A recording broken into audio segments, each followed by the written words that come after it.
సంక్షేమం అనే పాయింట్ ని ఆంధ్రప్రదేశ్ కేస్ స్టడీని కన్సిడర్ చేసి 5 సంవత్సరాలు నవరత్నాలు మీ చెప్పింది ఇచ్చామని అంటూ ఉన్నారు.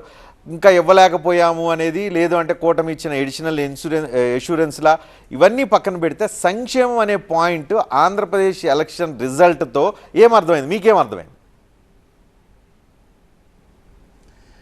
రజనీకాంత్ గారు, చాలా క్లిష్టమైన పరిస్థితి. చాలా సింపుల్గా దీన్ని సంక్షేమం మేము చేశాము, దానికి వ్యతిరేకంగా ప్రజలు ఓట్లు వేశారు అంటే అది చాలా సరైనటువంటి విశ్లేషణ కాదు.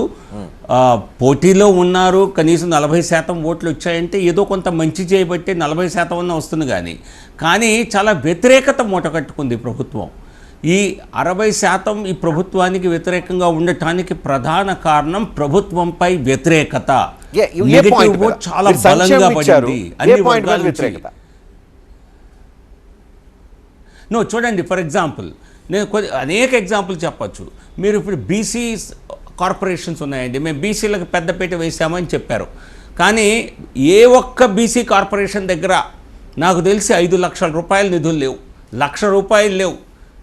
దాదాపుగా నిర్వీర్యం చేశారు అన్ని కార్పొరేషన్స్ని. ఇంకా కొత్త కార్పొరేషన్స్ పెట్టారు.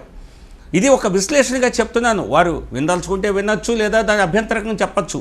కానీ ఏ ఒక్క బీసీ కార్పొరేషన్ నేను అనేక మందిని కలవటం జరిగింది, వారి నాయకుల్ని, డైరెక్టర్స్ని.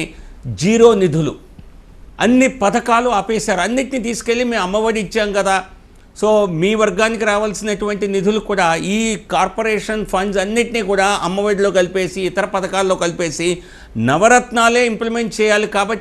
కాబట్టి మీరు ఆ వర్గాలు ఎవరైతే స్కాలర్షిప్లు సంపాదించుకున్నారో బీసీల్లో, కాపుల్లో, ఫర్ ఎగ్జాంపుల్ కాపు విద్యార్థుల్లో కూడా, కాపుల్లో కూడా స్కాలర్షిప్స్ గత విదేశీ విద్యకు పొందిన వాళ్ళు ఉన్నారు. వచ్చింది ఎంతమందికి అన్న దానికంటే ఆ అవకాశం కోల్పోయామన్నటువంటి వ్యతిరేకత చాలా వర్గాల్లో నేను చూశాను. అన్ని బీసీ వర్గాల్లో సంఘాలను, బీసీ కార్పొరేషన్స్ని నిర్వీర్యం చేశారు అన్నది ఒకటి ఉంది. అలాగే ఎస్సీ కార్పొరేషన్లో కూడా రావాల్సినటువంటి నిధుల్ని, లేదా ఇంతకుముందు లోన్ల రూపంలో ఇచ్చేవారు. అనేక మరి చిన్న పరిశ్రమలు పెట్టుకోవాలన్నా, లేదా కారు కొనుక్కోవాలన్నా దాదాపుగా నవరత్నాలపై ఉన్న పూర్తి స్థాయి ఫోకస్ కారణంగా మిగతా వాటిని అన్నిటిని కూడా నిర్వీర్యం చేయవలసి వచ్చింది. దాని కారణంగానే నిధుల కొరత వలన, మేనేజ్ చేయలేకపోవటం వలన పెన్షన్స్ని సమయానికి ఇవ్వలేదు. అనేక సందర్భాల్లో జీతాలు కూడా 1వ తారీఖు ఇవ్వలేకపోయారు. మరి ఈ రకంగా మీరు అనేక విషయాల్లో ప్రభుత్వంపై వ్యతిరేకతను ఎదుర్కొన్నారు. మీరు నవరత్నాలు ఇచ్చినందుకు మీకు వ్యతిరేకంగా ఓట్లు పడలేదండి. మేమేదో అమ్మఒడి ఇచ్చాము, దానికి వ్యతిరేకంగా ఓట్లు వేశారు అంటే నేను ఏకీభవించాను. కానీ దానికోసం నిధులు సమకూర్చే పరిస్థితిలో మీరు అనేక ఇతర వర్గాలకి మరి మీ వల్ల నష్టం జరిగింది, నష్టపోయారు. ఇది నా ఉద్దేశంలో చాలా ప్రధాన ఫ్యాక్టర్గా పనిచేస్తుంది. ఇక్కడ మీరు చెప్పింది